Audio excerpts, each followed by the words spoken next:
அல்ஹம்துலில்லாஹி நஹ்மதுஹு வ நஸ்தஈனுஹு வ நஸ்தக்ஃபிருஹு வ நுமினு பிஹி வ நதவக்கலு அலைஹி வ நஊது பில்லாஹி மின் ஷுரூரி அன்ஃபுஸினா வ மின் ஸய்யிஆத்தி அமாலினா மன் யஹ்திஹில்லாஹு ஃபலா முதில்ல லஹு வ மன் யுத்லில்ஹு ஃபலா ஹாதிய லஹு வ அஷ்ஹது அல்லா இலாஹா இல்லல்லாஹு வஹ்தஹு லா ஷரீக லஹு வ அஷ்ஹது அன்ன முஹம்மதன் அப்துஹு வ ரசூலுஹு அம்மா பஅத்.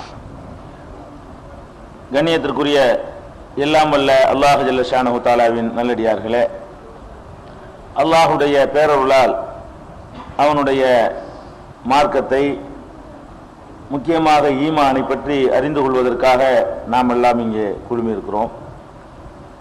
இந்த நிகழ்ச்சியில ஈமானுடைய கிளைகளை பற்றி முழுமையாக அறிந்து கொள்வதற்காக நமது நேரத்தை நாம் ஒதுக்கி வந்திருக்கிறோம். இந்த ஈமானுடைய கிளைகளிலே இரண்டு வகைகளாக முதல் நாள் உரையிலே உங்களுக்கு சொன்னோம். ஈமானுடைய கிளைகள் என்பதை நாம் இரண்டு வகைகளாக பிரித்து உங்கள் மத்தியிலே சொல்லவிருந்தோம். ஒன்று, நம்பிக்கை கொள்ள வேண்டிய விஷயங்கள், அல்லாஹ்வை நம்புவது, வானவர்களை நம்புவது, இதெல்லாம் மனசு சம்பந்தப்பட்ட விஷயம். வேதங்களை நம்புவது, தூதர்களை நம்புவது, விதியை நம்புவது, இறுதி நாளை நம்புவது, இதெல்லாம் நம்பிக்கை சம்பந்தப்பட்ட விஷயங்கள் ஈமானுடைய கிளைகள் என்று ஒரு 6 கிளைகள் அதில் வந்திருக்கு. இது போக நம்முடைய செயல்கள் இருக்கு பாருங்க, அமல்கள், அதுவும் ஈமானுடைய கிளைகள்ல தான் வருது. ஈமான்ங்கிறது நம்பிக்கை என்பது அஸ்திவாரம் சொன்னா, செயல்கள் எல்லாம் கட்டிடம் என்று சொல்லலாம். ரெண்டுமே முக்கியமானதுதான். அஸ்திவாரம் இல்லாம வெறுமனே கட்டிடம் கட்டினாலும் நிக்காது. கட்டிடம் கட்ட போறேன் வெறுமனே அஸ்திவாரத்தை மட்டும் போட்டு வச்சுட்டு சூப்பர் வீடு கட்டிருக்கான்னா ஒத்துக்கிற மாட்டோம். அஸ்திவாரத்திலையும் வாழ முடியாது. நான் அல்லாஹ்வை நம்பி இருக்கிறேன், எங்கப்பா செயல்பாடு எங்க? நம்பி இருக்கிறேன்ல, ரசூலுல்லாஹ் தான் நான் நம்புறேன்ல, இதுவும் உதவாது. அப்ப வெறுமனே நம்பி இருக்கிறேன்னு சொன்னாலும் பத்தாது, நம்பிக்கை இல்லாம செயல்படுறேன்னு சொன்னாலும் பத்தாது. என்ன இருக்கணும்னா, நம்ப வேண்டிய விஷயங்களை நம்பவும் செய்யணும், செய்ய வேண்டிய காரியங்களை செய்யவும் வேணும். இந்த ரெண்டு சேர்ந்ததுதான் ஈமானுடைய கிளைகள்ங்கிறது. அதுல பிரதானமான அந்த 6 கிளைகளை நாம் பார்த்த பிறகு அடுத்தபடியாக செயல்முறைகள்ல நம்ம இடத்துல மாற்றம் வரணும். நீங்க அல்லாஹ்வை நம்புறது உண்மையா இருந்தால், அல்லாஹ்வுடைய ரசூலை நம்புனது உண்மையா இருந்தால், அல்லாஹ்வுடைய வேதத்தை நம்புனது உண்மையா இருந்தால், வானவர்களை நம்புறது உண்மையா இருந்தால், மறுமை இருக்குது என்பதில் உறுதியான நம்பிக்கை இருக்குமையானால், அப்ப நம்ம இடத்துல இருந்து சில செயல்கள் வெளிப்பட வேண்டும் என்று நபிகள் நாயகம் ஸல்லல்லாஹு அலைஹி வஸல்லம் அவர்கள் சொல்கிறார்கள். எந்த செயல்களை எல்லாம் சொன்னார்களோ அதெல்லாம் ஈமானுடைய கிளை தான். எப்படி சொல்கிறார்கள்? அல் முஸ்லிமு, முஸ்லிம்கிட்ட என்ன வரணும்னு சொல்றாங்க பாருங்க. மன் சலிமல் முஸ்லிமூன மின் லிசானிஹி வ யதிஹி. முஸ்லிம் என்று சொல்லக்கூடியவன் யார் என்று சொன்னால், மற்ற முஸ்லிம்கள் அவனால் எந்த விதமான அவனுடைய கையினாலேயோ அவனுடைய நாவினாலேயோ எந்த விதமான தொந்தரவுகளுக்கும் சங்கடத்திற்கும் இல்லாமல் இருக்கணும். அவன் தான் முஸ்லிம்.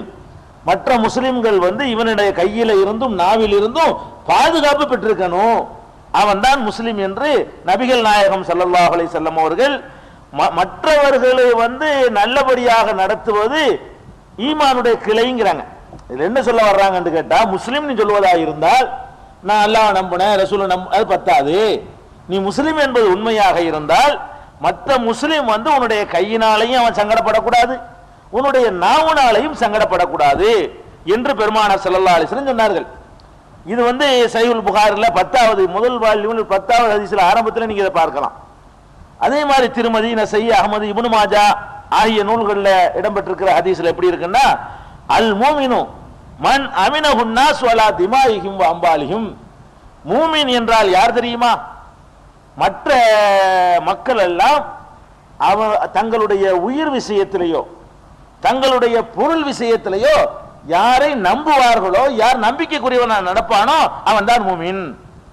என்கிட்ட ஒரு 10 லட்சம் ரூபாய் இருக்குது, உங்கள்ட்ட யார் தந்து வைக்கிறது யோசிக்கிறேன், அம்மா இவர்கிட்ட கொடுக்கூடாது, இவர்கிட்ட கொடுக்கூடாது, மூமின் இல்லை. இவர்கிட்ட கொடுக்கலாம்னு நினைக்கிறேன், அவன் தான் மூமின். அப்ப மூமின் எப்படிப்பட்டவனாக இருக்கணும் என்று கேட்டால், மற்றவர்களுடைய பணத்திற்கு இவன் நம்பகமானவனாக இருக்க வேண்டும், மற்றவங்களுடைய உயிருக்கு இவன் நம்பகமானவனாக இருக்க வேண்டும். அவனை நம்பி இருக்கலாம், கொலை பண்ணிட மாட்டான். ஒரு கூட 2 பேர் பயணம் போறோம், கோடி ரூபாய் வச்சுக்கிட்டு ஒருத்தன் நம்ம ஃப்ரெண்டு ஒருத்தன் வர்றான், அவன் யோசிக்க கூட இவனோட போறமே தலையை அறுத்துட்டு ரூபாய் அடிச்சுட்டு போயிட்டா என்ன பண்றது என்று உங்களை பத்தி உயிருக்கு பயப்படக்கூடாது. அப்ப உயிருக்கு மற்றவர்கள் பயப்படாதவனாக முஸ்லீம் இருக்க வேண்டும், மூமின் இருக்க வேண்டும். மற்றவர்கள் தங்கள் பொருளாதார விஷயத்துல யாரை நம்புகிறார்களோ அவன் தான் மூமினா இருக்க முடியும் என்று பெருமானார் ஸல்லல்லாஹு அலைஹி வஸல்லம் சொல்கிறார்கள். இதுல நிறைய அம்சங்கள் அடங்கி இருக்கு. இது ஜெனரலான ஒரு ஈமானுடைய கிளை. அதாவது ஈமானுடைய கிளையில இந்த கிளை என்ன சொல்லுதுன்னு கேட்டா, உன்னால அடுத்தவனுக்கு சங்கடம் வரக்கூடாது, உன்னால அடுத்தவனுடைய உயிருக்கு பயம் வரக்கூடாது, உன்னால அடுத்தவனுடைய காசுக்கு பங்கு வரக்கூடாது. இப்படி நீ நடந்து கொள்வாயானால் நீ தான் மூமினு. இதான் ஈமான்ங்கிறாங்க. ஈமானுடைய ஒரு அம்சம். அல்லாஹ்வை நம்புறது மட்டும் ஈமான் இல்லப்பா, ரசூலை நம்புறது மட்டும் ஈமான் இல்ல,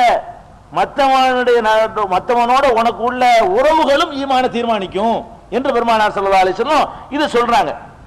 இதனுடைய விரிவாக்கமாக பல சந்தர்ப்பங்கள்ல சும்மா மொட்டையா சொல்லிட்டு போனால் நமக்கு ஏறாது. அதுக்காக ரசூல் ஸல்லல்லாஹு அலைஹி வஸல்லம் அவர்கள் எதையுமே இந்த மூடலாவெல்லாம் சொல்ல மாட்டாங்க. ஒட்டச்சி தெளிவா இன்னென்னதுல எல்லாம் நீங்க தப்பு செய்யறீங்க அப்படிதான் சொல்லிட்டு போயிருக்கிறாங்க. மற்றவர்களுக்கு நம்மளால் என்னென்ன மாதிரி எல்லாம் சங்கடம் ஏற்படும், அதுல எப்படி எல்லாம் நம்ம தப்பித்துக் கொள்ளணும் என்பதையெல்லாம் பெருமானார் ஸல்லல்லாஹு அலைஹி வஸல்லம் அவர்கள் விலாவாரியாக விளக்கமாக நம்ம சொல்லியிருக்கிறார்கள். பெருமானார் ஸல்லல்லாஹு அலைஹி வஸல்லம் அவர்கள்ட்ட சொல்லும் பொழுது, அந்த காலத்துல சஹாபாக்கள் இஸ்லாத்தை ஏற்ற உடனே ரசூல் ஸல்லல்லாஹு அலைஹி வஸல்லம் அவங்கள்ட்ட உறுதிமொழி கொடுப்பாங்க. பையத் உறுதிமொழி, அல்லாஹ்வுடைய தூதர்கிட்ட உறுதிமொழி செய்யலாம். அதுக்காக இப்ப போய் யார்ட்டும் பையத் செய்யக்கூடாது. அல்லாஹ்வுடைய தூதருக்கு உள்ளே சிறப்பு தகுதி அது. என்ன பையத் செய்வாங்கன்னு கேட்டா, தொழுகையை நாங்கள் நிலைநாட்டுவோம், ஜக்காத்தை கொடுப்போம் என்று பையத் செய்யும் பொழுது பெருமானார் ஸல்லல்லாஹு அலைஹி வஸல்லம் அவர்கள் சேர்த்து சொல்லிக் கொடுப்பார்கள், ஒன் நுஸ்ஹ லிகுல்லி முஸ்லிமின், ஒவ்வொரு முஸ்லிமுக்கும் நான் நன்மையே நாடுவேன் சேர்த்து சொல்லுங்கிறாங்க. அவரு பையத்து செய்யறவர் என்ன செய்யறாருன்னு கேட்டா, நான் தொழுகை நிலைநாட்டுவேன், நோன்பு ஜக்காத்தை கொடுப்பேன், நான் உறுதிமொழி தர்றேன் அப்படின்னு சொல்லும் பொழுது பெருமானார் ஸல்லல்லாஹு அலைஹி வஸல்லம் எதையும் சேர்த்து உறுதி வாங்குவாங்கன்னு கேட்டா, அல்லாஹ்வுக்கு செய்யறதும் கரெக்டா செய்யறங்கிறார்ல அப்படின்னு விட மாட்டாங்க. எதையும் சேர்ப்பாங்க, எல்லா முஸ்லிமுடைய நலனையும் நாடுவேன், மற்ற முஸ்லிம்களுடைய நலனை கருத்தில் கொள்வேன், அதற்கும் நான் உங்களிடத்தில் உறுதிமொழி தருகிறேன் என்று சஹாபாக்கள் எல்லாம் உறுதிமொழி எடுத்ததாக சஹீஹுல் புகாரியில பாத்தீங்கன்னா 57, 58, 524, 1401, 3157, 2714, 2715, 7204 ஆகிய இடங்கள்ல எல்லாம் புகாரில் ஒரு நூல்ல இடத்துல இருக்கு இந்த செய்தி. அதாவது பிற முஸ்லிம்களுக்கு நான் நலனையும் நாடுவேன் ரசூலுல்லாஹ்ட்ட உறுதிமொழி கொடுக்கும் போதே தொழுவேண்டு மட்டுமா கொடுத்தா ரசூல் ஸல்லல்லாஹு அலைஹி வஸல்லத்துக்கு பத்தலாது, எதையும் சேர்த்து வாங்குறாங்க. முஸ்லிம் அத்தனை பேருக்கும் நான் நன்மையை நாடுவேன், நலம் நாடுவேன், மற்றவங்களுடைய நலனை கவனத்தில் கொள்வேன். இது நம்மள்ட்ட இருக்கான்னு யோசிச்சு பார்க்கணும். மற்றவங்களுடைய நலனை, நம்ம சுயநலத்தை தவிர வேற ஏதாவது நம்மள்ட்ட இருக்குதா? அப்ப மற்றவர் நலனை, மற்ற முஸ்லிமுடைய நலனை கவனத்தில் கொள்வேன் என்று யார் நடக்கிறானோ அவன் தான் நீ மூமினு, அவன்கிட்ட ஈமானுடைய கிளை வந்துருச்சு, கிளை விட்டுருச்சுன்னு அர்த்தம். இது சொல்றாங்க. பெருமானார் ஸல்லல்லாஹு அலைஹி வஸல்லம் அவர்கள் இந்த பிறர் நலம் நாடுதல் என்பதை அதையும் பல முனையில் விளக்குறாங்க. பிறர் நலம் நாடுதல் என்று சொன்னால் அது எப்படி எல்லாம் இருக்க வேண்டும் ரசூல் ஸல்லல்லாஹு அலைஹி வஸல்லம் சொல்றாங்க. மேலே இருந்து வர்றாங்க, தலையிலிருந்து ஒருவனை அல்லாஹ் ஒரு பொறுப்பில் அமர்த்தி விடுகிறான். பொறுப்பில் அமர்த்தினவனுக்கு அதிகமான பேருடைய நலனை நாட வேண்டிய அவசியம் ஏற்பட்டுருது. பொறுப்புல இல்லாதவனுக்கு இருக்கிறதை விட பொறுப்புல இருக்கிறவனுக்கு கூடுதல் சுமை. அம்புட்டு பேருடைய நலனை அவன் தான் நாட வேண்டியதா இருக்கிறது. ரசூல் ஸல்லல்லாஹு அலைஹி வஸல்லம் சொல்றாங்க, எவன் ஒருத்தன் அல்லாஹ் பொறுப்பையும் ஒப்படைச்ச பிறகு அவன் மக்களுடைய நலனை நாடாமல் நடக்கிறானோ அவன் சொர்க்கத்தின் வாசனையை கூட நுகர மாட்டான். மூமினா தான் இருக்கிறானா, அவன் அல்லாஹ் நம்புறானா, ரசூலை நம்புறானா, வேதத்தை எல்லாம் நம்புறான், நம்ப வேண்டிய அந்த 6 விஷயத்தையும் கரெக்டா நம்புறான், வேற வேற காரியங்கள்லாம் செய்யறான்.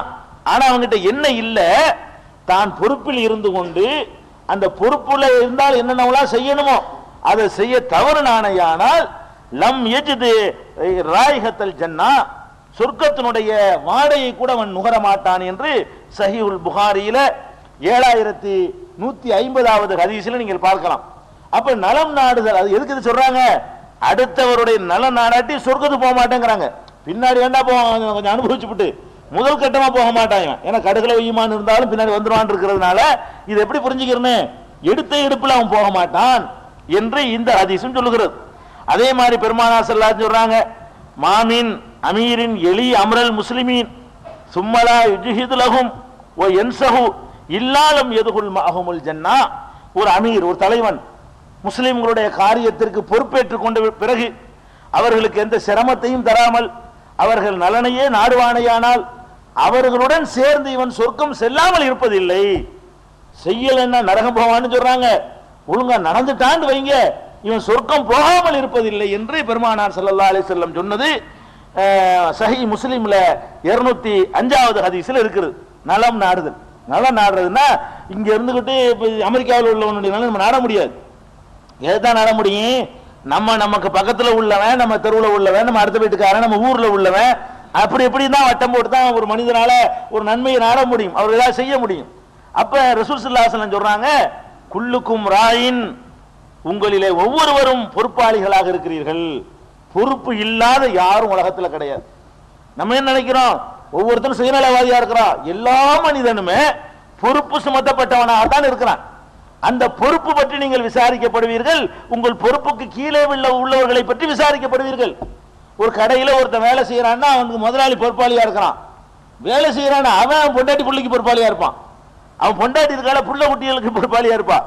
அப்ப பொறுப்பாளியா இல்லாம யாருமே இல்லை. உங்க வட்டத்துக்கு கீழே யாரெல்லாம் வர்றாங்களோ அவர்கள் நலனை முதலில் நாட வேண்டும்.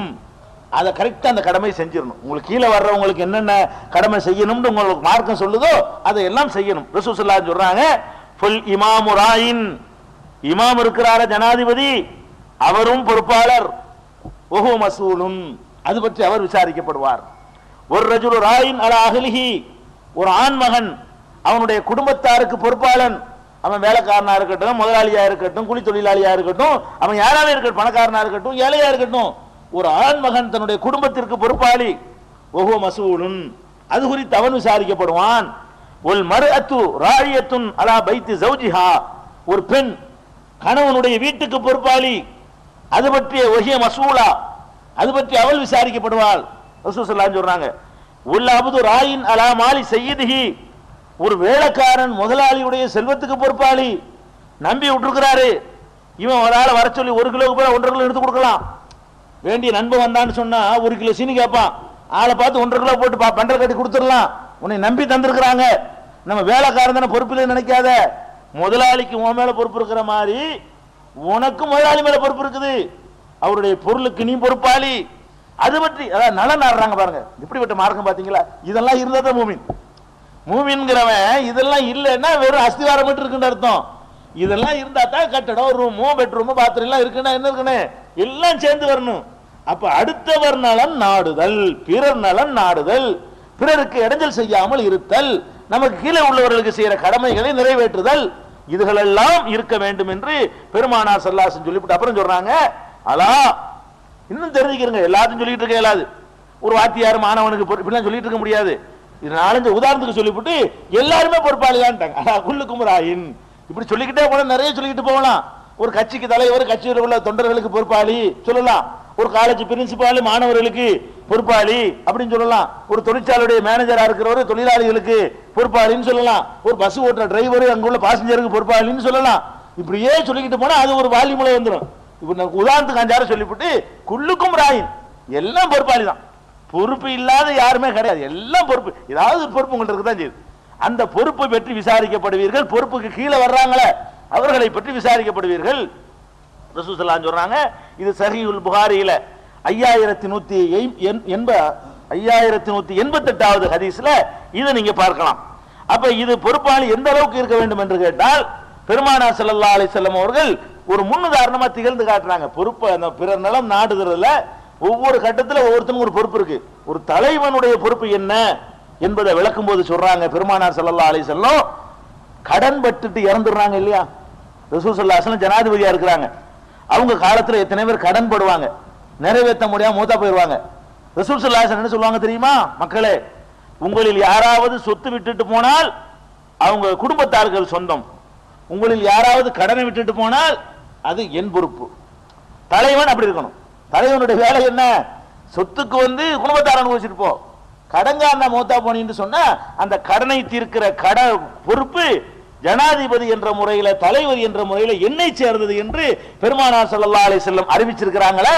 அப்படி பொறுப்பாளனாக தலைவர்கள் இருக்கணும். தனக்கு கீழே உள்ளவர்கள் விஷயத்துல அவன் பொறுப்பாளியாக இருக்க வேண்டும். மகன் பட்ட கடனை தந்தை தீர்க்க வேண்டும்.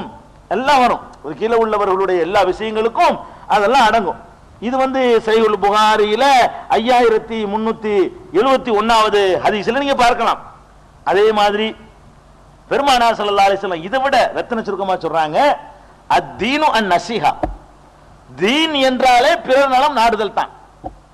தீன் என்று சொன்னாலே வேற ஒண்ணுலாம் கிடையாது. தொழுகை நோம்பலாம் இருந்துட்டு போது ஒண்ட அதெல்லாம் பத்தாது. அத்தீனு அன்-நஸீஹா. தீன் என்று சொன்னாலே அடுத்தவர் நலனை நாடுவதுதான் ரசூல் ஸல்லல்லாஹு அலைஹி வஸல்லம் சொல்றாங்க.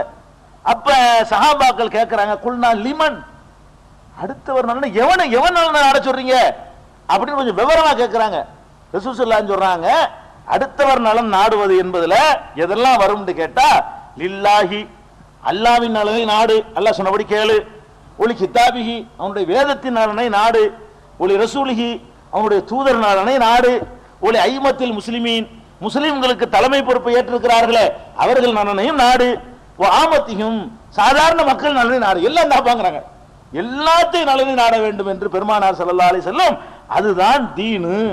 அதை தவிர தீனு இல்லைன்னு சொல்லி சொன்ன ஹதீஸ் சஹீஹ் முஸ்லிம்ல 82வது ஹதீஸ்ல எடுத்தவனே பார்த்தலாம். 100 ஹதீஸ்க்குள்ளே வந்துடும். 82வது ஹதீஸ்ல இதை நீங்கள் பார்க்கலாம். அப்ப முஸ்லிமா இருக்கக்கூடிய நாம் ஈமானுடைய கிளைகளை படர விட நினைச்சோம்னு சொன்னா இந்த மேற்கொண்ட 6 நம்பிக்கைகளுக்கு மேல இவைகளை எல்லாம் அதிகமாக என்ன செய்யணும், அடுத்தவர் நலனை நாடிக்கொண்டே இருக்கணும். நம்மளை பத்தி மட்டுமே சிந்திக்க கூடாது. எல்லாம் நம்மளை நம்முடைய சிந்தனை எல்லாமே எப்படி இருக்குன்னு கேட்டா, நம்மளை பத்தி மட்டும் ஒரு வட்டத்தை போட்டுக்கொண்டு அதுக்குள்ளேயே சிந்திச்சிட்டு இருக்காதீங்க என்று சொல்றாங்க.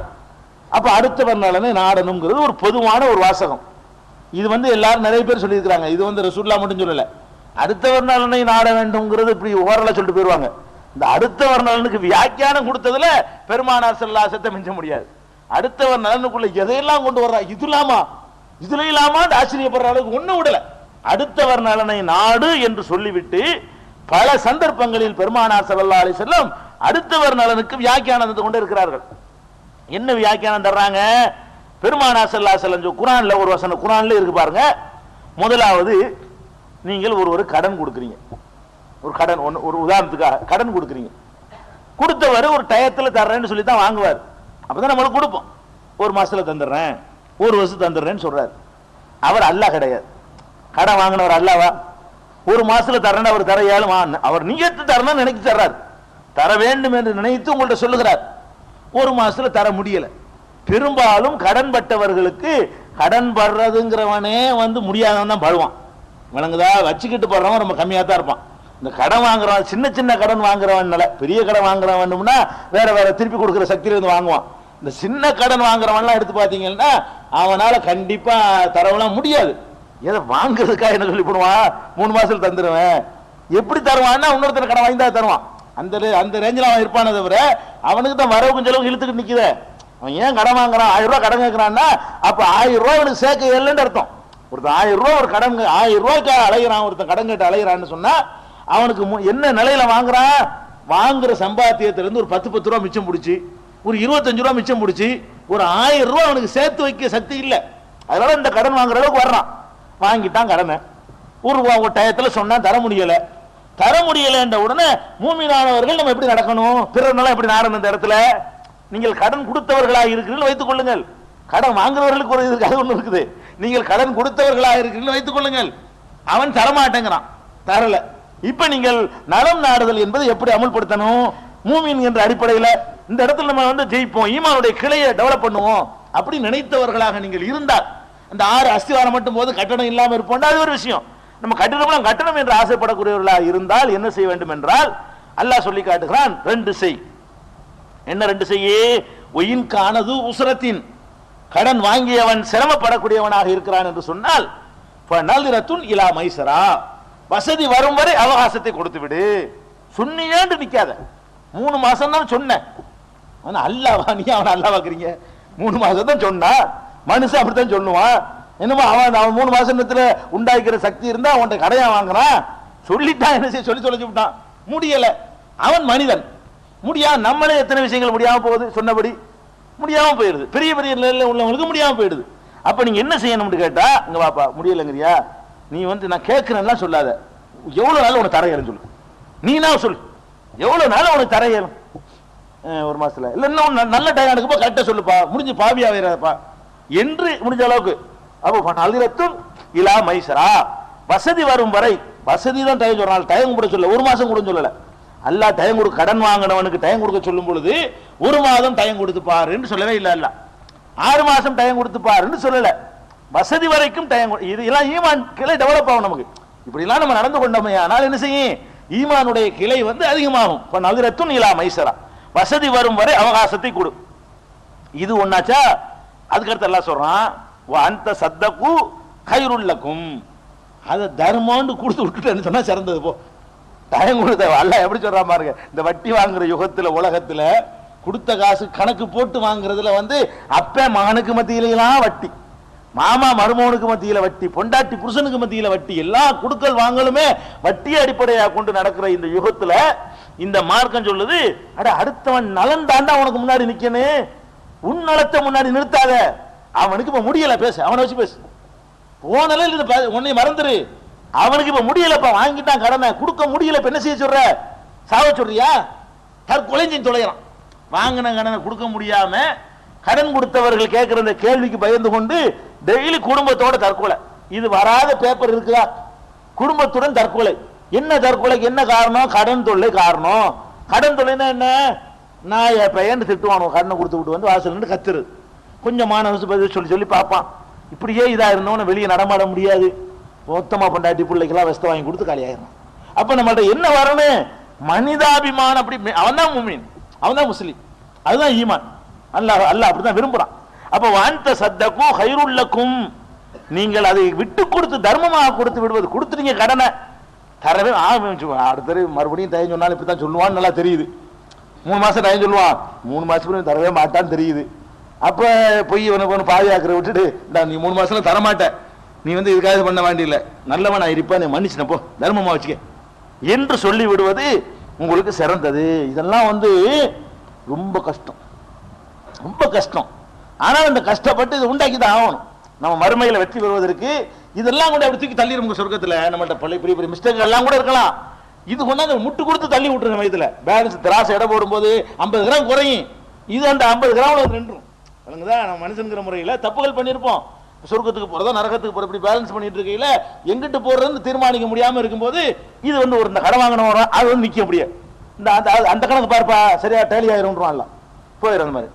அப்ப அந்த மாதிரி இது 280 2வது சூரா பக்ராவுல 280 அல்லாஹ் சொல்லி காட்டுகிறான், இந்த மாதிரியான தன்மைகளை கடன் கொடுக்கக்கூடியவர்கள் வளர்த்துக் கொள்ள வேண்டும். ஒண்ணு, பெருமானார் ஸல்லல்லாஹு அலைஹி வஸல்லம், இது வந்து நான் சொன்னேன் அல்லாஹ் அப்படி கணக்கு பார்த்து தள்ளிடுவான்னு சொல்லி, அதை நானா சொல்லல, அது இதெல்லாம் டேலி ஆக்கி விட்டுருவான்னு சொன்னேன். அப்படி ரசூலுல்லாஹ் சொன்னதான் நான் சொல்றேன், ஹதீஸ்ல அப்படி இருக்குது. ரசூல் ஸல்லல்லாஹு அலைஹி வஸல்லம் சொல்றாங்க, அதாவது முந்தைய சமுதாயத்தில் ஒரு மனிதர் வந்து கடன் கொடுக்கிறவராக இருந்தார், ஒரு வியாபாரி இருந்தார். யுதாயினுன் நாஸ், மக்களுக்கு கடனாகவே கொடுப்பார். அந்த வியாபாரி மக்கள் கஷ்டப்படுறாங்கன்னு அந்த கடனை வச்சுக்க அப்படின்னு சொல்லி விடுவார். அப்ப வந்து அவர் கொடுத்த கடனை வந்து வாங்கின கடனை கொடுக்க முடியாத கஷ்டப்படுறவரை கண்டாரையானால் தன்னுடைய வேலை ஆட்களுக்கு கூப்பிட்டு சொல்லுவாரு, இந்த அந்த ஆள் கொஞ்சம் கஷ்டப்படுறாப்புல தெரியுது, 2-3 தடவை கேட்டு பார்த்து தர்ற மாதிரி தெரியல, வருமானம் இல்லை, குடும்பத்திலையும் விசாரிச்சு விட்டேன், ஆளு அவன் தர முடியாத போல இருக்குது, நீங்க தள்ளுபடி பண்ணிருங்கப்பா அப்படின்னு சொல்லி வரான். வேலைக்கார கூப்பிட்டு கடனை கொடுத்துட்டு அவன் ஆய்வு பண்ணுவாரான். ஆய்வு பண்ணிவிட்டு இருந்தாலும் தரவே முடியாது, சில பேர் இருக்காங்க அவனுங்க தள்ளுபடி பண்ணவே கூடாது, தொழிலா நடத்துறவன், இங்கே வாங்கிட்டு அங்கேயும் வாங்கிட்டு சேர்க்கிறது, அதிகப்படுத்துறது, அப்படிப்பட்டவனுக்கு செய்யக்கூடாது. வழங்குதா, அவன் வந்து ஏமாறக்கூடாதுன்னு இருக்கு மார்க்கத்தை தனியா வராது. ஏமாறக்கூடாது, கடன் வாங்குறான், விசாரிக்கிறான், உண்மையில அந்த ஆளுக்கு முடியல, நல்லா தெரியுது, இந்த மாதிரி மனித சக்திக்கு உட்பட்டு விசாரிக்கிறோமோ தெரியுது. அப்ப விசாரிச்சு என்ன செய்வாராம், தஜாவசு அன்ஹு, அவரை விட்டு கொடுத்துருங்கப்பா அப்படின்னு சொல்லிடுவாராம். உடனே வந்து சொல்லும்போது சொல்லுவாராம், நம்ம இவன் தர்றதை அப்படி விட்டு கொடுத்துருன்னு வைங்களேன், அல்ல நம்மள விட்டு கொடுத்துருவான்ல அப்படி அவன் சொல்லுவாராம். காரணம் சொல்லுவாராம், இந்த முந்தின சமுதாயத்தோட நல்லடியார் வந்து நம்ம இந்த மாதிரி ஒரு 1000 ரூபாய் மன்னிச்சுன்னு வைங்க, அல்ல இதுக்கு எத்தனை பெருசா மன்னிச்சாலும் மன்னிச்சு விட்டுருவான்ல, நமக்கு நன்மை எத்தனை முடியும், அதனால விட்டுருங்க பேசாம அப்படின்னு சொல்லுவாராம். இப்படி சொன்ன காரணத்தினால் தஜாவஸல்லாஹு அன்ஹு, அல்லாஹ் அவர் அங்க கணக்கு பார்க்க நினைச்சிட்டான், விட்டுட்டா. அது இன்னொரு இது வந்து புகாரியில வந்து 2078வது ஹதீஸ்ல பார்க்கலாம் நீங்க, 2078 2077லையும் இருக்கிறது. இந்த ஹதீஸ்ல. இன்னொரு அறிவிப்புல எப்படி இருக்குன்னு கேட்டா, இவனோட நான் என்ன மட்டமா அல்லாஹ் கேட்பானா, இவன் வந்து ஒரு அடியானுக்கு 1000 ரூபாய் மன்னிப்பானா, நான் மன்னிக்க மாட்டேன், அதுக்கு மேல உள்ள கொண்டு சொர்க்கத்துக்கு போகணும், இவனை சொர்க்கத்துக்கு போக சொல்லு. அப்படி இந்த கருணைகளை என்னோட போட்டிக்கு வர்றான இவன், அதுக்கு மேல நான் கருணை காட்டுறப்போ பிடிச்சி உள்ள சொர்க்கத்தை தள்ளுவானா. அப்ப எப்படிப்பட்ட ஒரு இந்த ஈமானுடைய கிளையை யூஸ் ஆகுதுன்னு பாருங்க. வெறுமனே நம்பிக்கை மட்டும் இல்ல, இந்த ஒரு கடன் விஷயத்துல தர முடியாதவனுக்கு தள்ளி விடுறான், டிஸ்கவுண்ட் பண்ணி விடுறான். அந்த மாதிரி பண்ணின உடனே அவன் சொர்க்கத்துக்கு போறதுக்கு இது காரணமா அமையுதுன்னு பெருமானார் ஸல்லல்லாஹு அலைஹி வஸல்லம் சொல்றாங்கன்னு சொன்னா, அப்ப இதுல நம்ம கவனம் செலுத்தணும். இதெல்லாம் கவனம், இதெல்லாம் ஈமான், இதெல்லாம் முஃமின்கள்ட்ட இருக்க வேண்டிய பண்புகளா இருக்கணும். இதுதான் பிறர் நலம் நாடுவது, கடன் பட்டவன் நலனை நாடுகிறோம்.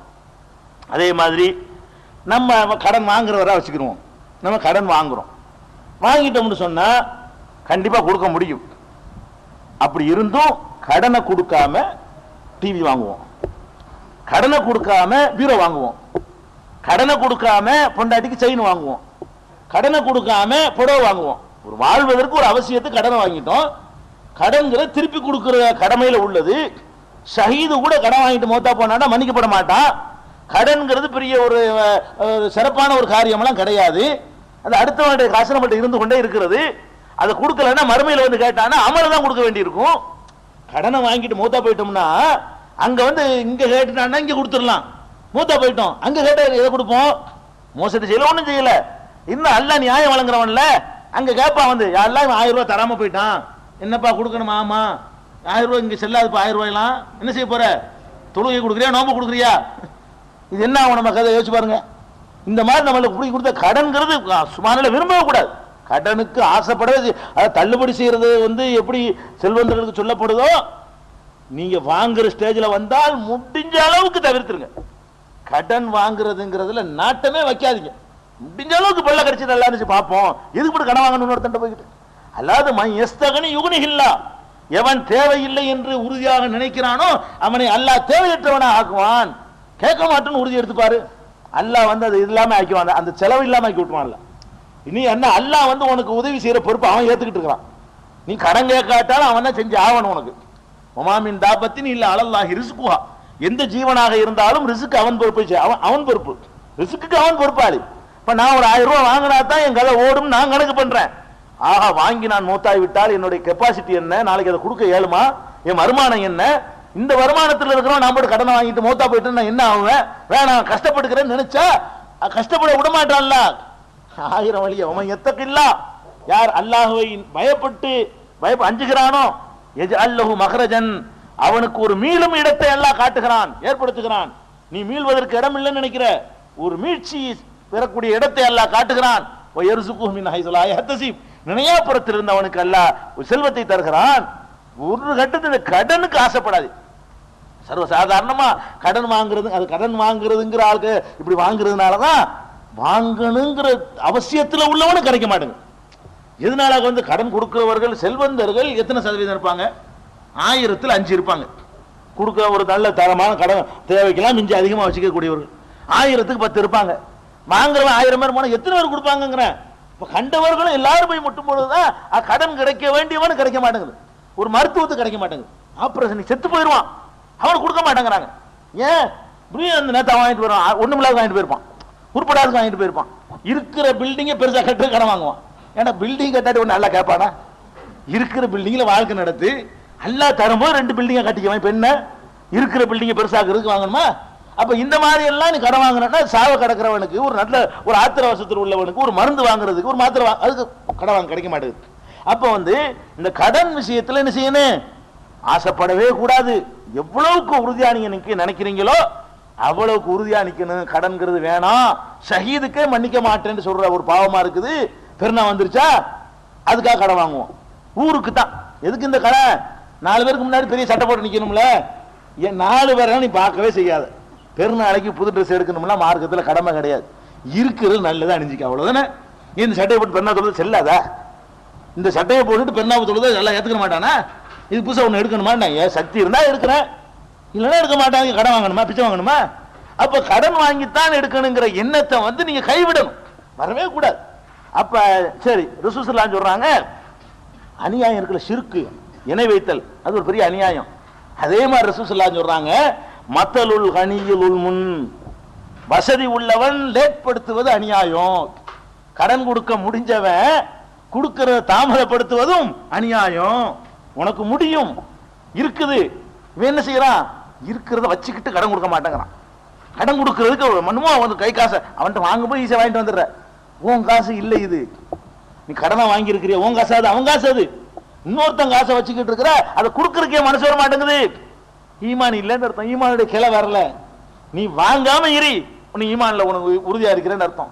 வாங்கிட்டியா கொடுக்கணும் கொடுக்கணும், அதையே நியத்து வைக்கணும்.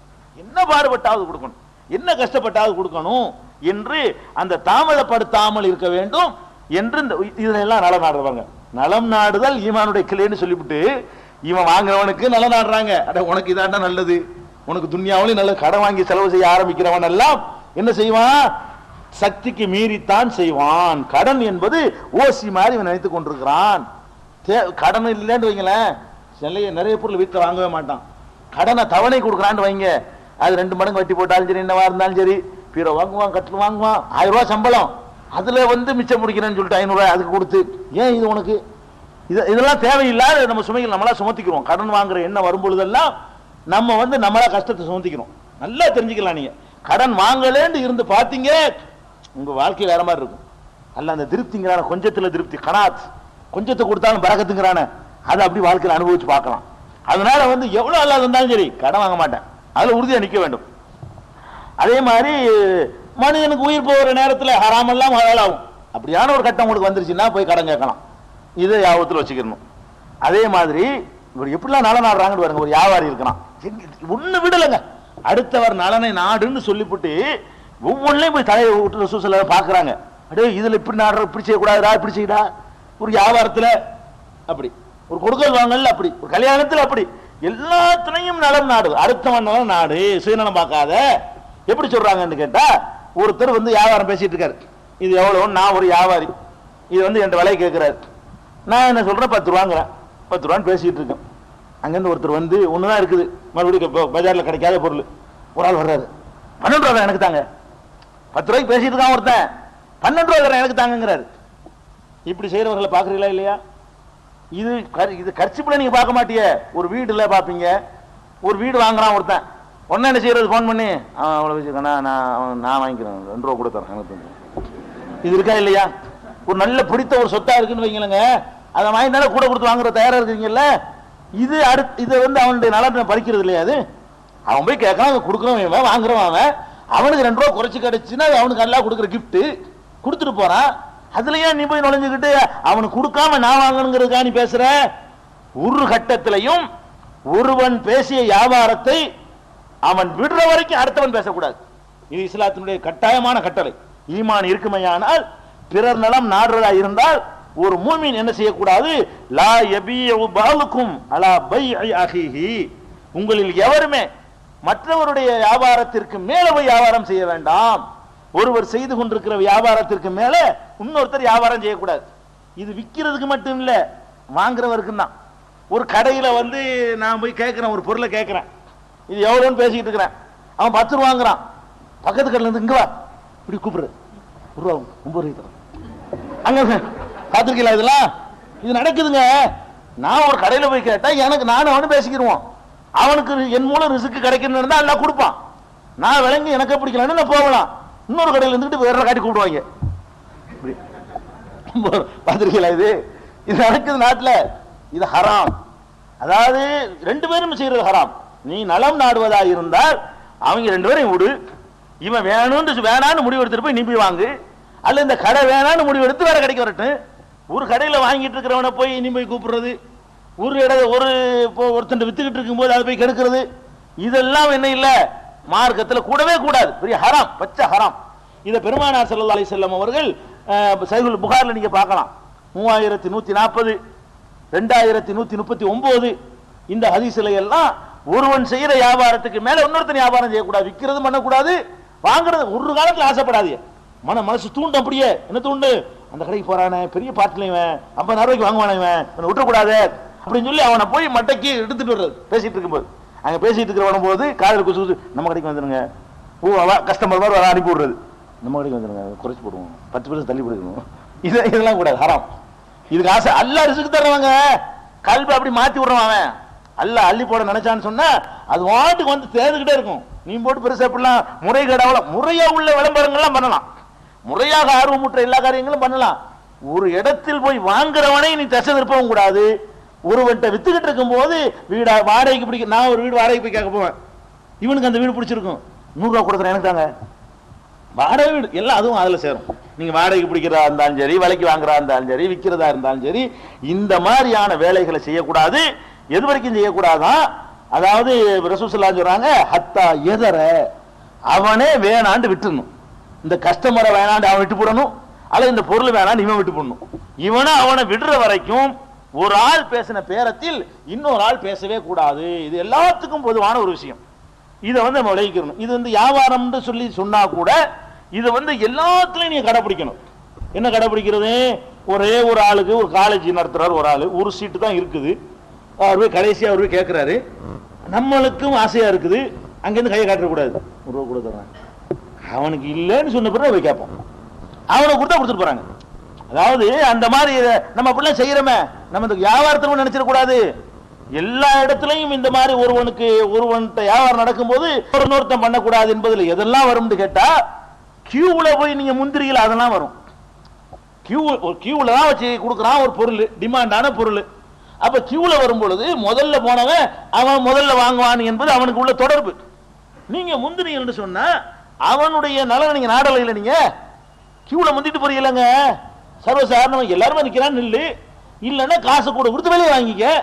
ஒரு தட்டுப்பாடான பொருள் கியூல நின்று வாங்குற அளவன் கஷ்டப்படுறவன் தானே வாங்குவான். நீங்க கியூ உடைச்சிக்கிட்டு முன்னாடி போறீங்க, அந்த வேலைகள் நடக்கிறத பாக்குறோம்.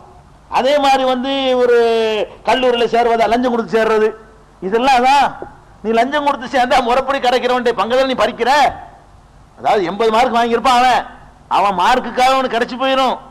இவன் போய் 60 மார்க் வாங்கினவன் போய் 5 லட்சம் ரூபா அதை அப்படியே தந்துருங்க. அப்ப 80 மார்க் வாங்குறவனுக்கு கிடைக்க வேண்டியதே மெரிட்ல வர வேண்டியது கெடுக்கிற, இதுக்கு ரூபா கொடுத்து லஞ்சம் கொடுக்குற. அதுக்கு அதான் ரேட்டு நிர்ணயிச்சு வச்சிருந்தாங்கன்னு சொன்னா அது ஒரு விஷயம். அப்ப அந்த மாதிரியாகவெல்லாம் செய்யற காரியம் எல்லாருமே அடுத்தவனுக்கு கிடைக்கிற அந்த முன்னுரிமையை மறுக்கிறது புறாவுமே இது. ஒருத்தன் வியாபாரத்தில் இன்னொருத்தன் தலையிடுறது, ஒருத்தனுடைய அக்ரிமெண்ட்ல இன்னொருத்தன் குறுக்கிடுறது. ஏன் இதெல்லாம் வரும்னு சொல்றேன்னு கேட்டா, இது வியாபாரத்துக்கு மட்டும் ரசூலுல்லாஹ் சொல்லல, பொண்ணு பேசுறவங்க கூட சொல்றாங்க, சம்பந்தம் பேசுறதுக்கு சொல்றாங்க. எப்படி சொல்றாங்க? ஒரு ஆள் ஒரு பொண்ணை பேசிட்டு இருக்கிறாரு, அந்த குடும்பத்தார் 4 தடவை போவோம் வரவும் இருக்கிறாங்க. கல்யாணங்கிறது இப்ப பேசி இப்ப முடிக்கிற விஷயங்கள் இல்ல, பல விஷயங்கள் பேசுவாங்க. அப்ப வந்து அவருக்கு பிடிக்கணும் இவருக்கு பிடிக்கணும் எல்லாம் பேசிட்டு இருப்பாங்க. அப்ப பேசுறாங்கன்னா வெயிட் பண்ணு, உனக்கு அந்த பொண்ணு பிடிச்சிருக்குது பேச வெயிட் பண்ணு, அவன் வேணான்னு வரட்டும் அப்புறமே பேசு. அவன் பேசணும் ஒவ்வொன்னா போயிடுறது. நம்ம வெளிநாட்டு மாப்பிள்ளை, சிங்கப்பூர் மாப்பிள்ளை, இது தேவையா? இது அந்த சைட்லயும் உண்டு. இது வந்து ஆம்பளை சைடு பொம்பளை சைடு ஜாஸ்தி. இது ஆம்பளை சைடுல செய்யறதை விட பெண்கள் சைடுல செய்யற அந்த அக்கிரமம் ரொம்ப கூடுதலா இருக்குது. என்ன சைடு? கெடுத்து விடுற வேலை. பொண்ணை கொடுக்கறது என்ன, பெண்கள் வந்து மலிஞ்சு போய் கிடக்குறாங்கல்ல, அதனால என்ன செய்வான், அந்த பெண்ணை வந்து ஒரு நல்ல ஒரு மாப்பிள்ளை பேசிட்டு இருந்தாங்கன்னு சொன்னா உடனே என்ன செய்யறது, அந்த மாப்பிள்ளை நல்ல மாப்பிள்ளையா இருக்கானே, கப்ப மாப்பிள்ளையா விடக்கூடாது அப்படின்னு சொல்லிட்டு போயிடுறது. அந்த பொண்ணு கதை என்னன்னு முடியட்டுமே, வேணான்னு சொல்லட்டுமே. அங்க போயிட்டு அந்த பொண்ணோட இது ஒரு கூட படிச்சிருக்குது, நல்ல உயரமா இருக்கும், நல்ல கலரா இருக்கும், அது மெலிஞ்சு எலும்பு வந்தாலுமா இருக்குது, இப்படி எல்லாம் சொல்லி பொண்ணை கரையேற்ற ஆகலாம். இது வந்து அடுத்தவனோட வைத்தறிச்சல்ல செஞ்சா அது வந்து ஒரு முஸ்லீம் செய்யற வேலையா? அது உருப்படுமா? அல்ல அதுக்கு நன்மை செய்வானா? அவன் பேசிக்கிட்டு இருக்கான பேசா பின் வாங்கிடணும். ஒரு முஸ்லீமுடைய வேலை என்னன்னு கேட்டா, அந்த அவன் பேசுறான், நான் முடியட்டும், பொண்ணு பேசுறா இருந்தாலும் சரி, பணம் வாங்குறா இருந்தாலும் சரி, மாப்பிள்ளை பேசுறா இருந்தாலும் சரி, ஒருத்தன் தலையிட்டுட்டான்னு சொன்னா அவன் எஸ் நோ சொல்ல, எஸ் நோ சொல்ற வரைக்கும் நீ என்ன செய்யக்கூடாது, அதை வந்து 2 தரப்புல யாராவது, இவன் எஸ் நோ சொல்லாட்டாலும் இவன் விரட்டி விட்டுருணும், 10 ரூபாய்க்கு வாட அப்படி விரட்டட்டும். ஒண்ணு அவன் வேணான்னு சொல்லிட்டு போட்டு, அல்ல இவன் விரட்டி விடட்டும். 2 தரப்புல யாராவது ஒருத்தன் எஸ் நோன்னு சொல்லாத வரைக்கும் நீங்க குறுக்கிட கூடாது என்று சொல்றார்கள் என்று சொன்னா, இது ரொம்ப பெரிய முக்கியமான பிறர் நலம் நாடுறதுல. அடுத்தவர் நலனை நாடுவது ஈமானின் கிளைந்தாங்கள, இதெல்லாம் அடுத்தவர் நலன் நாடாமல் நம்ம சர்வசாதாரணம் செஞ்சுட்டு இருக்கிறோம். இது பாவம் நம்ம விளங்கல. இந்த சமுதாயத்தில் உள்ளவர்களுக்கு ரொம்ப சாதாரண, முஸ்லீம் சமுதாயத்தில் ரொம்ப ஜாஸ்தி. கிராமங்கள்ல எல்லாம் பாத்தீங்கன்னா கல்யாண வேலைகள்ல ரொம்ப சர்வசாதாரணமா இந்த கெடுத்து விடுற வேலைகள்லாம் ஜாஸ்தியா இருக்கும். ஒரு பொண்ணுக்கு ஒரு வாழ்க்கை வந்துச்சுன்னா கெடுத்து நாசமாக்கி நம்ம பொண்ணு அங்க போய் இருக்கணுங்கிறதுக்காக வேண்டிய அதுக்கு எந்த விதமான வரதட்சணை வந்த காரணத்துக்கு அதான காரணமா போச்சு. பெண் வீட்டார்கள் பண்ண அக்கிரமத்தினால வரதட்சணை உண்டானுச்சு, இல்லைன்னு வந்திருக்குமா? நான் நீண்டு போய் போட்டி போட்டுக்கிட்டு இந்த ஒரு போதனையை கடைப்பிடிச்சிருந்தா வரதட்சணை வந்திருக்காரு. அவன் பேசி முடிக்கிட்டு நான் வரமாட்டேன்னா அப்ப அது வரைக்கும் அடுத்தால் வரமாட்டாங்க போது ஒழுங்கா பேரம் நடந்துகிட்டு இருக்கும். நீ போய் குறுக்கிட்ட உடனே அவன் 10 ரூபாய்க்கு பேசியிருக்கான் 20 ரூபாண்ட உடனே அப்ப பேராதிகம் 20 ரூபாய் நீ தெரியான்னு கேட்பான்ல. 20 ரூபாய்க்கு வந்தவன இன்னொருத்தவங்க 30 ரூபாய் தரேன் இன்னொரு பொம்பளை போனாள்னு சொன்னா அது 40 ரூபாய் போகல. இந்த வரதட்சணை ஏறினதுக்கு இந்த ஒரு சின்ன ஒரு அறிவுரையை பேணாதான் காரணம். வரதட்சணை ஏறினதுக்கு முக்கியமான காரணம் என்ன? வரதட்சணை உண்டானதுக்கு அல்ல, ஏறுறதுக்கு. வரதட்சணை அதிகமானது காரணம் என்னன்னு கேட்டா போட்டியில கியூல நிக்காத. கியூல நிக்கலன்னா சாதாரணமா ஓடிக்கிட்டு இருக்கும். இந்த பொண்ணை பிடிச்சிக்கிருச்சு, இதுக்கு எஸ்ன்னு சொல்லாத அர்த்தம் வரமாட்டான்னு அவனுக்கு தெரியும். அப்ப என்ன செய்வான்? இவங்க சொன்னதுதான் ரேட்டு. இந்த மார்க்கத்தில் உள்ளது இல்ல 5 ரூபாய் தரையலாம் அந்த அளவுக்கு கஷ்டம் இல்லாம போமா இல்லையா? அப்படி சொல்லிருப்பானே இல்லையா? அப்படி எல்லாம் நம்ம இதுல எல்லாம் கவனமா இருக்கணும். அதே போல இது ஒண்ணு நம்ம கண்ணு முன்னாடி பார்க்கிறோம். பல சகோதரர்கள் பல வகையில கஷ்டப்படுறாங்க, பல வகையான கஷ்டங்களை படுறாங்க, பார்த்துக்கிட்டு இருக்கிறோம். நாம கூட கஷ்டப்படலாம், நம்மளை விட ஒருத்தன் கீழே கஷ்டப்படுவான். நம்மளே பரிதாபப்படுற நிலையில் நம்ம இருப்போம், நம்ம பரிதாபப்படுற அளவு ஒருத்தன் இருப்பான். அதை பார்த்துக்கிட்டு நம்ம பாட்டு போயிட்டு இருப்போம். அப்ப அடுத்தவருக்கு உதவுதல் என்ற மனப்பான்மையும் பிறர் நலம் நாடுகள் அடங்கும். உதவுதல் இது நம்மள்ட்ட வரணும். வருதா? பெருமானார் ஸல்லல்லாஹு அலைஹி சொல்றாங்க, அலா குல்லி முஸ்லிமின் சதகா, ஒவ்வொரு முஸ்லிமின் மீதும் சதகா கடமை இருக்குங்கிறாங்க. சதகா பணக்காரர் மட்டும் நினைச்சிட்டு இருக்கிறீங்களா? அலா குல்லி முஸ்லிமின் சதகா, ஒவ்வொரு முஸ்லிமின் மீதும் சதகா கடமை அப்படிங்கிறாங்க.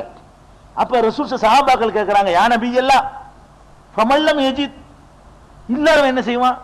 எனக்கு எல்லாருமே சதகா அறவே இல்லை, அவன் என்ன செய்வான்?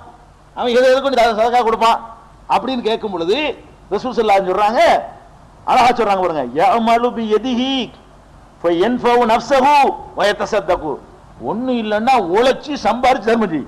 இன்னும் ஒண்ணு இல்ல, எவ்வளவு பதில் பாருங்க. ஒண்ணு இல்லன்னா உழைச்சி சம்பாரிச்சு தர்மம் செய். கொஞ்சம் ஏன் ஒண்ணும் இல்லாட்டி உடம்புல கை இருக்குல்ல, கால் இருக்குல்லப்பா, அது இருந்தா அதை உழைச்சி அதுல 10 ரூபாய் சம்பாரிச்சு நான்லாம் தர்மம் பண்ணு. ஒவ்வொருத்தரும் தர்மம் பண்ணி ஆகணும், ஒவ்வொருத்தரும் கொடுக்கணும், ஒவ்வொருத்தரும் கொடுக்கணும்னு வழங்கி வச்சிருக்கோமா? நம்ம கண்டாலே என்னமோ ஈரல் எடுக்கிற மாதிரிலாம் இருக்குது. இதை கொடுக்கறதுக்குனால பணக்காரன் மட்டும்தான் அதனால தான் மக்கள் கஷ்டப்படுறாங்க. இன்னைக்கு நடுத்தர வர்க்கத்தில் உள்ளவங்க கொடுக்கறது விளங்க மாட்டேங்கிறானே. கொடுக்குறேன் யாரு? அது பெரிய ஜவுளி கடை வச்சிருக்கணும், பெரிய ஆள் அதிபரா இருக்கணும், பெரிய நாக்கடை வச்சிருக்கணும், அவர் தான் கொடுக்கணும். தோல் மண்டி வச்சிருக்கணும், இவரெல்லாம் கொடுக்க மாட்டார். பெட்டி கடை வச்சாலும் கொடுக்க மாட்டார், பெட்டி கடை தானே வச்சுக்கிறேன். ரசூல் ஸல்லல்லாஹு அலைஹி சொல்றாங்க, கூலி வேலை செஞ்சு கொடுக்குறாங்க. நீ பெட்டி கடை வச்சுக்கிறேன் பேசிக்கிட்டு இருக்கிற. ரசூல் ஸல்லல்லாஹு அலைஹி சொல்றாங்க, யஅமலு பி யதிஹி வ யதஸத்தகு, இதான் பிறர் நலம் நாடுறது. இப்படி கொடுக்குற அளவுக்கு வந்துருச்சுன்னு சொன்னா இந்த ரொம்ப நொண்டி மொடம் கூணு குருட்டுக்கெல்லாம் வாழ்க்கை கிடைச்சிரும்லங்க. எவ்வளவு எங்க போயிருவான், நல்லா இருப்பான்லங்க. சரி, அப்ப அதுக்கு முடியாதவன் இருப்பானே, எல்லாருக்கும் உழைக்க இயலு. இப்படி சொன்னவர் உழைக்க சக்தி உள்ளவர் இருந்தா உழைச்சிருவாரு. அவர் 75 வயசு கிழவனா இருக்காரு.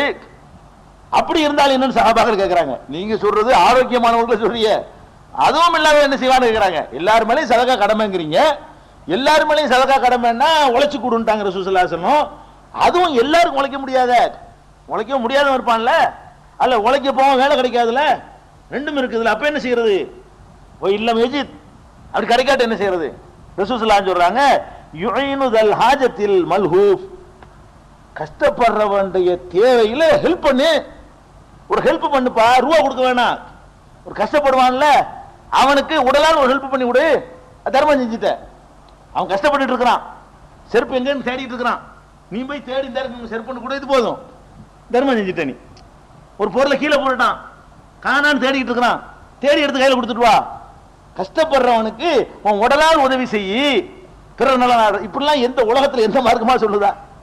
எந்த மார்க்கத்திலேயாவது இதையெல்லாம் கவனிச்சு நடன்னு சொல்றாங்களா?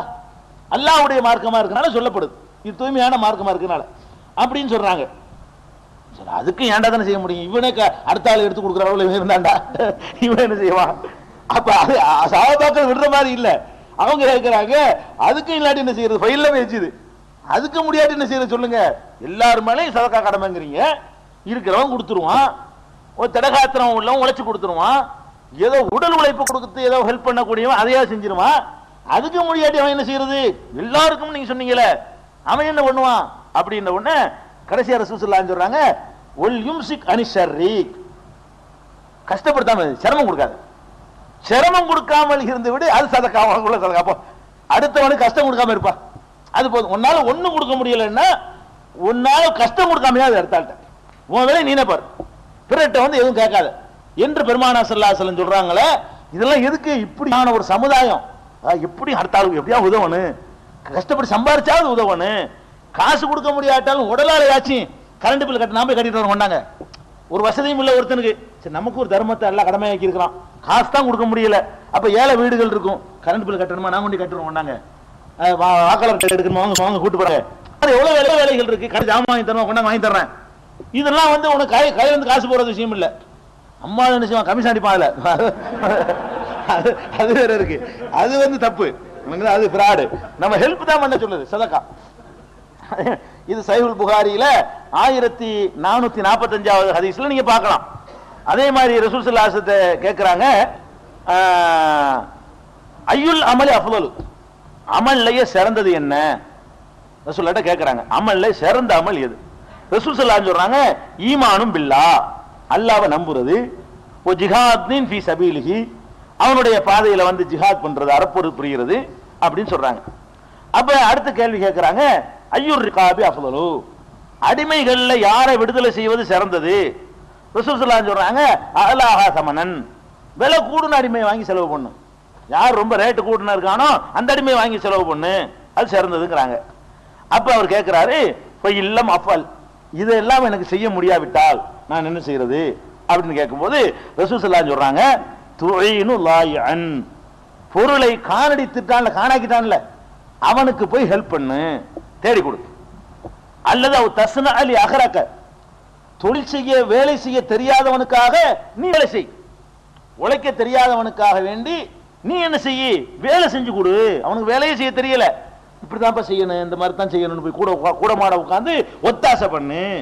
தொழில் செய்ய தெரியாதவனோட சேர்ந்து காசு கொடுக்க வேண்டால் காசு கொடு, காசு கொடுக்கிற வேலை அவன் செய்ய முடியலன்னா இது செய்யணும், நீ ரெண்டுல ஒண்ணு செஞ்சாவன். நீங்க ஒண்ணு காசு கொடு தர்மம் செய்யுங்க, இல்லைன்னா உங்களுக்கு கீழே உள்ளவர்களுக்கு உங்களால் என்ற உடலாலான உழைப்புகளை நீங்கள் செய்யணும்.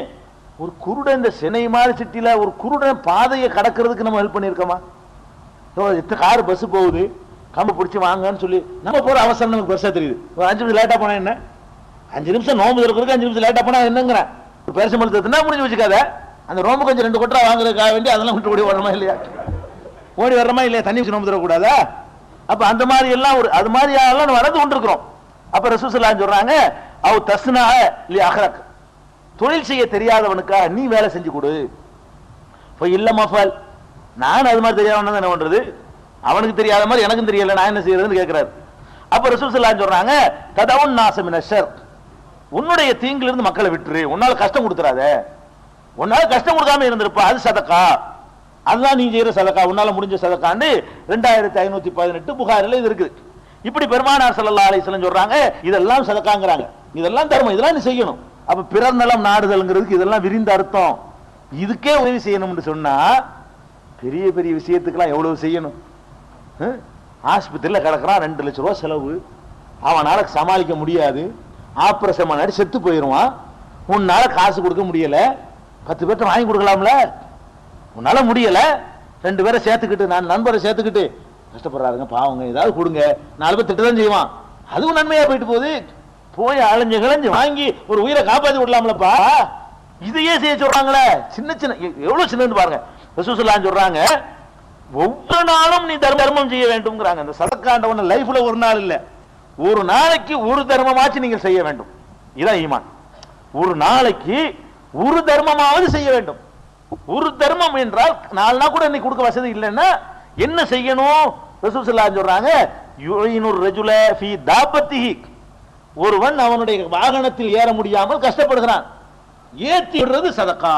அதையாவது ஒரு நாளைக்கு ஒண்ணு செய், ஒரு நாளைக்கு 8 அணாவை கொடுக்கலையா, டெய்லி கணக்கு போடணும். படுக்கையில போய் இன்னைக்கு நம்ம என்ன செஞ்சோம், காசுனால் தர்மம் செஞ்சோமா இல்ல, அப்ப வேற என்னமா செஞ்சிருக்கோமா, எந்த அளவுக்கு செய்யலாம், பெரிய பெரிய காரியம் செய்ய வேண்டியதில்லை. இந்த மாதிரி ஒரு அற்ப விஷயம். என்ன விஷயம்? யுஈனுர் ரஜுல ஃபீ தாபத்திஹி, அவனுடைய கால்நடை ஓடுது, ஆடு ஓடுது, இன்னைக்கு தர்மம் செய்ய காசும் இல்ல, ஆக ஏதாவது செய்யணுமே, கூட சேர்ந்து ஆட்டை பிடிச்சி கொடுத்துடணும் அவனுடைய வாகனத்துக்காண்டி. கோழி பறந்து ஓடுது, கோழி விரட்டிட்டு ஓடுறான், கோழி தான் அவன் லைஃப், அது முட்டை விட்டா தான் வாழ்க்கை நடத்த முடியும், அதுதான் விரட்டி ஓடிட்டு இருக்கான். நம்ம என்ன செய்யணும்? ஆக இந்த காசும் இல்லை தர்மம் இல்லை, ஏதாவது செய்யணுமே, மனுஷனுக்கு உதவி செய்யணுமே, நம்மளும் கூட ஓடி போய் செய்யணும், கோழி பிடிச்சி கொடுத்துட வேண்டியதான். இதெல்லாம் வைக்க காசு இல்லைன்னா தர்மம் டெய்லி செய்யணும், தினசரி செய்யணுங்கிறாங்க ரசூல் ஸல்லல்லாஹு அலைஹி வஸல்லம். செய்யணுமா? அல்லது யுஹாமிலுஹு அலைஹா, ஒரு வண்டி வச்சுட்டு மிதிக்க ஸ்டார்ட் பண்ண முடியாம கஷ்டப்படுறான். இப்பதான் குதிரை தூக்கி உட்கார வைக்கிற வேலை இல்லையில, இப்ப ஸ்டார்ட் பண்ற வேலை தான் இருக்கு. டக்கு டக்குன்னு மிதிக்கிறான், முடியல. அவன் சரியாச்சு நமக்கு முடியும்னு தெரியுது, கௌரவம் பார்க்கக்கூடாது. தள்ளுப்பா இது அவனுக்காக நம்ம செய்யக்கூடாது. இந்த ஹதீஸ் ஆபத்துக்கு வரணும். டெய்லி தான் தர்மம் செய்யணும் இருக்குது. இன்னைக்கு முடிஞ்ச தர்மம் இதான். 2 மிதி ஏறி உட்காரு போ, 2 மிதிக்கிறிய அது சதகா, அது தர்மம், அன்னைக்கு செய்யற தர்மம். அல்லது அவ எருஃபு ஆலையா மத்தாபு, ஏறி உட்காந்துனா பேக்கு கீழே விழுந்துருச்சு, இதுக்காக ஸ்டார்ட் போட்டு நிப்பாட்டிட்டு வர முடியாது. நீ என்ன செய்ய, இறங்கி எடுத்துட்டு போ அப்படி சொல்லுமா இல்லையா? இறங்கி எடுத்துட்டு போகலாம். அவன் ஏறி உட்கார்ந்துட்டா இறங்கிற ஒரு ரிஸ்க். நீ இப்படி எடுத்து கொடுக்குற, கீழே நிக்கிறாள் எடுத்து கொடுக்குற லேசு. அவனுடைய பொருளை நீ எடுத்து அவன் கையில் கொடுப்பது, கீழே விழுந்த பொருளை எடுத்து கொடுக்கிறது இருக்க, அது சதகா. சரி, இது எல்லாருக்கும் இது கூட டெய்லி வாய்ப்பு கிடைக்காது. நம்ம செய்ய ஆசைப்பட்டாலும் டெய்லியா ஸ்டார்ட் பண்ண தெரியாதவங்க கிடைக்குமா? அது கிடைக்காது. அதுக்கு வழி சொல்றாங்க ரசூல் ஸல்லல்லாஹு அலைஹி வஸல்லம். இதெல்லாம் ஒண்ணு இல்லைன்னு சொன்னா ஒல் கலிமத்து தையிபத்து சதகா. ஒண்ணுக்கு வழி இல்லையா? 4 நல்ல வார்த்தை, 4 இது எப்போ உனக்கு கிடைக்கும். ஒரு ஆளை பார்த்து சோமா இருக்கிறீங்களா, வீட்டுல எல்லாம் சோகமா, இது கேளு. அன்னைக்கு செய்யற தர்மம் என்ன? காசும் இல்ல, இந்த மாதிரி உதவி செய்யற வாய்ப்பும் கிடைக்கல. ஒரு 4 நல்ல வார்த்தை, சோமா இருக்காங்களா, வாப்பா ஆஸ்பத்திரி சேர்த்துருந்துச்சு, குணமாயிடுச்சா, இது போதும். அந்த அவன் சிரிக்கிறான, அவன் ஒரு மன நிறைவு அடைகிறான, சந்தோஷம், அது போதும். தர்மம் செஞ்சுட்டான். அவனுக்கு அவன் ஒரு தர்மத்தினால மகிழ்ச்சி அடைய வைக்கிறதான தர்மம். காசு கொடுத்தாலும் மகிழ்ச்சி அடைவான், பொருளத்தை கையில கொடுத்தாலும் மகிழ்ச்சி அடைவான், கீழே அடிபட்டு விழுந்து ஆஸ்பத்திரியில் சேர்த்தா மகிழ்ச்சி அடைவான், சிரிக்க 4 வார்த்தை பேசி பாருங்களேன், அதுலயும் மகிழ்ச்சி அடைவான். யாரு எவ்வளவு அக்கறை விசாரிக்கிறாரு, அதான் அந்த நெருக்கம் எல்லா முஸ்லிம் சகோதரங்கிறத காட்டுறது. அப்ப இந்த மாதிரி எல்லாம் நடங்கள் என்று பெருமானார் ஸல்லல்லாஹு அலைஹி வஸல்லம் நமக்கு சொல்லி தர்றாங்க. இது என்னது 2891 புகார்ல இருக்குது. அது மாதிரி சொல்றாங்க, ஓ தல்லு தரீக்கி சதகா. போய்கிட்டு இருக்கிறீங்க, மெட்ராஸ்ல எல்லாம் சொல்லவே மாட்டாங்க, தம்பு செட்டு தெரு எங்க இருக்குது, மாட்டு போயிட்டே இருப்பான். சொன்ன என்ன குறைஞ்சு போயிரு, போய் கேட்டு பாருங்களேன், சொல்ல மாட்டேங்கிறான். பர்மா பஜார் எப்படி போகணும், நம்ம அனுபவப்பட்டிருக்கிறோம். ரசூல் ஸல்லல்லாஹு சொல்றாங்க, இது சதகாப்பா, நீ இன்னும் அவனுக்கு சொல்றேன்னு நினைக்கிற, நீ சதக்கா நன்மை எழுதப்படுது, இதெல்லாம் சும்மா இவனுக்கா நீ செய்யல, அழகா நிறுத்தி எங்க போகணும்னு சொன்னீங்க, இந்த இப்படி போய் அப்படி போய் அப்படி போங்கன்னு சொன்னீங்கன்னு வைங்க, இது ஒரு பெரிய சதக்கா, இது பெரிய சதக்கா. அல்ல உங்களுக்கு ரூட்டு சொல்ல தெரியலன்னா, எப்ப தெரியல, நீங்க இந்த விட்டு கேளுங்க தெரியும், அதுக்குரிய ஒரு ஆளை காட்டி கொடுத்தீங்கன்னா அது சதக்கா. இதெல்லாம் ஒரு கடமை. இப்படியான ஒரு பண்பாடுகளை வளர்த்துக்கிறீங்கன்னு சொல்லி ரசூல் ஸல்லல்லாஹு அலைஹி வஸல்லம் சொல்றாங்க. 2891 இது புகார்ல இருக்கிறது. இது மாதிரியான ஒரு காரியங்களை எல்லாம் சொல்லிக் கொள்ள வேண்டும். இதெல்லாம் நம்ம பிறர் நலம் நாடுதல்ல வருது. சதக்கா சதக்காங்கிறாங்கல்ல, பிறர் நலம், அது ஈமானுடைய கிளையில பிறர் நலனை நாடு, அதுல இதெல்லாம் அடக்கம். அதே மாதிரி இன்னொன்னு சொல்றாங்க பெருமானார் ஸல்லல்லாஹு அலைஹி வஸல்லம், பிறர் நலனை நாடுறதுல எதெல்லாம் இருக்கக்கூடாதுன்னு சொன்னா, பிறருக்கு சொந்தமான விஷயங்கள் 3 இஸ்லாத்துல முக்கியமான விஷயங்கள். ஒன்னு அவனுடைய ப்ராப்பர்ட்டி, அவனுடைய ப்ராப்பர்ட்டி அவனுக்குன்னு கஷ்டப்பட்டு சம்பாதிச்ச காசு, பணம், வீடு, வாச, சொத்து, சுகம், பேனா, பென்சில், ரப்பரு, எல்லாம் அவனுடைய ப்ராப்பர்ட்டி, சொத்துன்னு என்னென்ன இருக்குதோ அவை. 2வது அவன்கிட்ட இருக்கிற உயிர் என்ன. 3வது அவனுக்குன்னு இருக்கக்கூடிய மான மரியாதை சிலது இருக்கும். அவனுக்குன்னு ஒரு கௌரவம், அவனுக்குன்னு ஒரு இமேஜ், அவனுக்குன்னு ஒரு நற்பெயர், அவனுக்குன்னு ஒரு மரியாதை, இதெல்லாம் இருக்கும். இந்த 3ஐயுமே நீங்கள் பேண வேண்டும். பிறர் நலம் நாடுவதா இருந்தால் பிறருடைய சொத்துக்கள் விஷயத்திலே பேண வேண்டும், பிறர் மானம் மரியாதை விஷயத்திலே பணி நடக்க வேண்டும். சும்மா ஒரு சொல்லிட்டு போயிருவீங்க, அவன் லைஃபே மாறி போயிடும். ஒரு மனுஷனை பத்தி, ஒரு நல்லவனா இருக்கிறவனை பத்தி போற போக்கில் 4 வார்த்தை சொல்லிட்டு போயிட்டீங்கன்னு வைங்க, அவன் லைஃப் நாசம், முடிஞ்சு வச்சுக்காத. அவனுக்கு கடன் கொடுக்க மாட்டான். நல்ல நேர்மையான ஒருத்தனா இருப்பான், அவனை போயிட்டு இவனுக்கு கடன் கொடுத்துட்டாதீங்க, இவன் ஆள் பயங்கர டேஞ்சரான ஆளு, இதுல ஒண்ணு நீங்க செயல நினைச்சுக்கிட்டு இருக்கிறீங்க, அவன் மானத்தோட விளையாடி இருக்கிறீங்க. நீங்க என்னமோ நம்ம ஒண்ணு செய்யணும் அப்படி நினைச்சுக்கிட்டு இருக்கிறீங்க. நீங்க என்ன செஞ்சிருக்கிறீங்க? இப்ப அவன் மானம் மரியாதை அவனுடைய நற்பேர் எல்லாத்துக்கும் சேர்த்து காடு விளைவிச்சிருக்கிறீங்க. அப்ப பெருமானார் ஸல்லல்லாஹு அலைஹி வஸல்லம் சொல்றாங்க, எப்ப சொல்றாங்க? கடைசி ஹஜ்ஜில, உங்களுக்கு தெரியும் இந்த ஹதீஸ், பல தடவை கேட்ட ஹதீஸ். கடைசி ஹஜ்ஜில உரை நிகழ்த்தும் பொழுது என்ன மாசம்னு கேட்கிறாங்க. இது துல் ஹஜ் மாசம் அப்படி சொல்லிட்டு, இது என்ன ஊரு, இது புனிதமிக்க நகரம், இதெல்லாம் கேட்டுக்கிறாங்க ரசூல் ஸல்லல்லாஹு அலைஹி வஸல்லம். சொல்லிவிட்டு, இது புனிதமிக்க ஊர் தானே, இந்த ஊர்ல சில தனி சட்டங்கள் இருக்குதுல, இந்த ஊர்ல சில காரியங்கள் செய்யக்கூடாது, ஹரம் ஷரீஃப்ல புற்புண்டுகளை கிள்ளக்கூடாது, மெட்ராஸ்ல புற்புண்ட கிள்ளலாம், ஹரமுக்குள்ள மக்காவுக்குள்ள போயிட்டா புற்புண்டுகளை கூட புடுங்க கூடாது, பறவைகளை கூட வேட்டையாடக்கூடாது, வேட்டை பிராணிகளை ஒன்றும் செஞ்சிடக்கூடாது. அப்ப அந்த மாதிரியாக நடக்க வேண்டிய இடம் இருக்குது. இந்த மாசம் புனிதமானது, இந்த இடம் புனிதமானது, இந்த நாளும் புனிதமானது. புனிதமான இடத்தில், புனிதமான மாதத்தில், புனிதமான நாளில் நீங்கள் எப்படி நடப்பீர்களோ அப்படித்தான் உங்கள் மொத்த வாழ்க்கையிலும் அடுத்தவன் சொத்துக்கள் விஷயத்தில் நடக்க வேண்டும். அடுத்தவனுடைய மானம் விஷயத்தில் 365 நாளும் நீங்கள் புனிதமாக கருத வேண்டும். அடுத்தவனுடைய மானம் உயிர் விஷயத்துல புனிதமா கருத வேண்டும்ங்கிறாங்க. அப்ப என்ன அர்த்தம்? பிறருடைய காசு பணங்களை ஒரு தம்பிடியை கூட எடுத்துடக்கூடாது, ஆசைப்படக்கூடாது, புனிதமானது. இப்ப நான் கேட்கிறேன், நீங்க ஒரு ஃப்ராடு பண்ற ஒரு மனநிலை பெற்றவர் வச்சுக்கிருவோம், பள்ளிவாசல்ல போய் செய்வீங்களா? யாராச்சும் பள்ளிவாசல்ல செஞ்சுட்டேன்னு வைங்க, உங்களை ஒரு ஆள் ஓசியா இங்க பிக் பாக்கெட் அடிக்கிற உங்க தொழில், உதாரணத்துக்கு தான் அது செய்யற உங்க தொழில், கலப்படம் பண்றது தொழில், ஏமாத்துறது தொழில், லாட்டரி தொழில், ஃப்ராடு தில்லு முள்ளு தொழில்னு வச்சுக்கிருவோம்.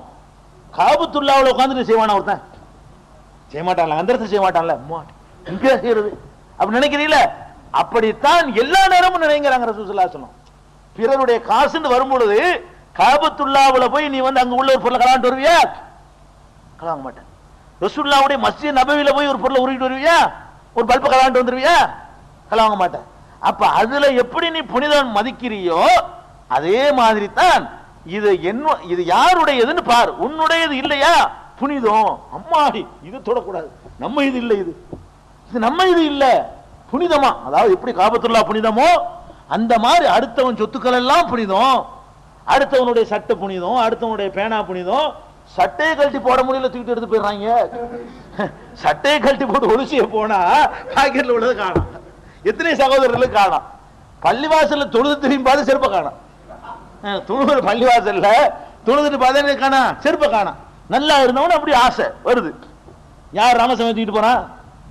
யார் தூக்குறா? நம்மள உள்ள ஒருத்தான் தூக்குறான், தெரியல அவனுக்கு. ஏன்னு கேட்டா அதனுடைய புனிதம் விளங்கல அவனுக்கு. பிறர் பொருள் என்பது புனிதம், தொடக்கூடாது. பிறருடைய மான மரியாதை என்பது புனிதம், தொடக்கூடாது.